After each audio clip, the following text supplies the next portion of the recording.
eu separei hoje para a gente conversar sobre um ponto principal assim do currículo da cidade e agora do material do Trilhas, que é baseado na psicogênese da língua escrita da Emília Ferreiro, que é o norteador do currículo da cidade, da concepção de alfabetização do currículo da cidade, né? Que é o ponto fundamental de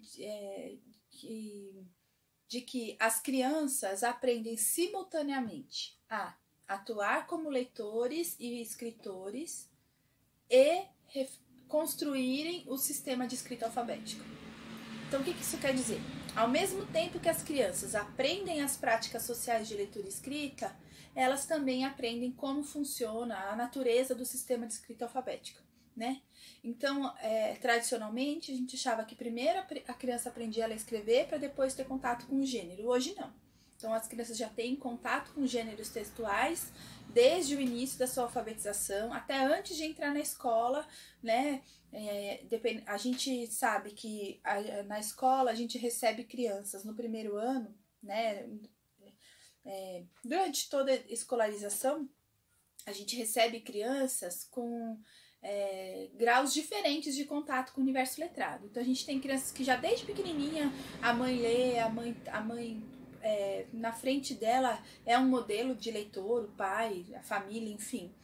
Mas tem crianças que não, tem crianças que vão ter contato com o universo letrado só na escola. Então, acho que nesse momento de quarentena, uma das sugestões que a gente pode deixar é tentar valorizar ao máximo esse contato com o mundo letrado. Por isso, a importância do Google Sala de Aula, que é um ambiente fechado e dá pra gente disponibilizar um monte de coisa legal ali. Mas também não precisamos, né, como eu já falei, sobrecarregar as famílias. A nossa maior preocupação nesse momento é que a gente sabe que lá na escola, né, quem vai fazer toda essa mediação da interlocução na escola é o professor. A gente fala daquele tripé, né, que é o objeto de conhecimento, que o nosso objeto de conhecimento, no caso da alfabetização, é o texto, aluno e professor, o professor que vai organizar essa interação. E aí a gente sabe que nesse momento de distanciamento social, essa interação vai ficar fragilizada. E aí a gente depende das famílias para nos ajudar, né? Então, acho que antes da gente pensar em selecionar muitas atividades, selecionar e disponibilizar para famílias atividades de alfabetização, de reflexão sobre o sistema, cruzadinhas, esse material eles já tem no material impresso. Né? Acho que a gente pode mais para frente, dependendo de como seguir esse processo do distanciamento social, do isolamento, a gente pode começar a mandar também. Mas nesse momento, eles já têm o material impresso. Eu acho que é importante a gente frisar que as crianças do ciclo de alfabetização, nem todas, né, a grande maioria dos nossos estudantes não tem autonomia para interagir com as mídias. Então, quando a gente fala do acesso ao Google Sala de Aula, ele vai ser mediado pelo adulto, tem que ser, né? A maior parte vai ser assim. Então, acho que é bem interessante, nesse primeiro momento aí de planejamento, que vocês estão pensando em como dividir o material, como orientar as famílias a usarem o material, orientar também as famílias a potencializar o uso desse material. Então, por exemplo, essa reflexão, essa interação com o texto que o professor ia fazer, a gente sabe que a família não vai fazer da mesma forma, mas a gente pode orientar a família para ela fazer da melhor forma possível. Então, por exemplo, quando a gente pede para a criança escrever, né, o material do Trilhas, depois a gente vai olhar ele mais a fundo, tem diversas atividades que as crianças são convidadas a escrever. E aí, o pai, por desconhecimento, pode corrigir o aluno e falar, não, tá tudo errado, apaga e faz de novo. E o que a gente faz? Na escola a gente faria assim? Não, a gente ia tentar conversar, fazer boa pergunta. Então, o pai não vai agir da mesma forma que a gente, mas a gente pode orientar o pai para ele fazer boas perguntas também. Então, orienta esse pai, pode ser através de um PowerPoint, pode ser através de um texto, pode ser através de um áudio, como for mais fácil para vocês, mas eu acho que nesse primeiro momento uma boa sugestão é orientar essas famílias. Então, ajudar o pai a formular boas perguntas, né? Então, perguntar para a criança, com que letra será que começa?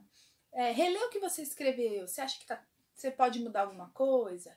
Pedir para a criança ler um trecho da palavra para ver como que tá aquele, para pensar naquele pedacinho. Ajuda o pai a pensar assim, poxa vida, eu preciso escrever casa, na nossa família tem alguém que chama Carlos, será que o K do Carlos ajuda o K da casa? Aquele tipo de pergunta que o professor faria, a gente sabe que o pai não vai fazer da mesma forma, mas se a gente orientar esse pai, de alguma forma isso pode acontecer.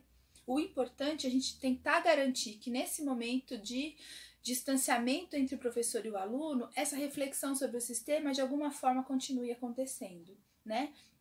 E o nosso canal nesse momento vão ser as famílias. Então, orientar essas famílias a fazer boas perguntas, sugerir que as crianças justifiquem suas escritas antes de chegar e corrigir o que a criança escreveu, né? Acho que é bem importante a gente deixar claro com as famílias que o mais importante não é a escrita correta da criança, mas valorizar o processo de escrita, valorizar a reflexão. A gente como professor sabe que naquela escrita pré-silábica, silábica com valor, ou até alfabética, mas que não é ortográfica, que ali pra gente é um registro que se a gente não, na hora não vê a criança escrevendo, se a gente não pede para a criança justificar, se a gente não conhece a escrita da criança, aquele registro não vale nada. Mas o pai não tem essa mesma informação que a gente. Então, acho que a orientação desse momento de respeito à escrita da criança, que o processo de escrita é mais importante do que o resultado, do que o registro em si, é bem interessante. Acho que isso é bem importante. Né?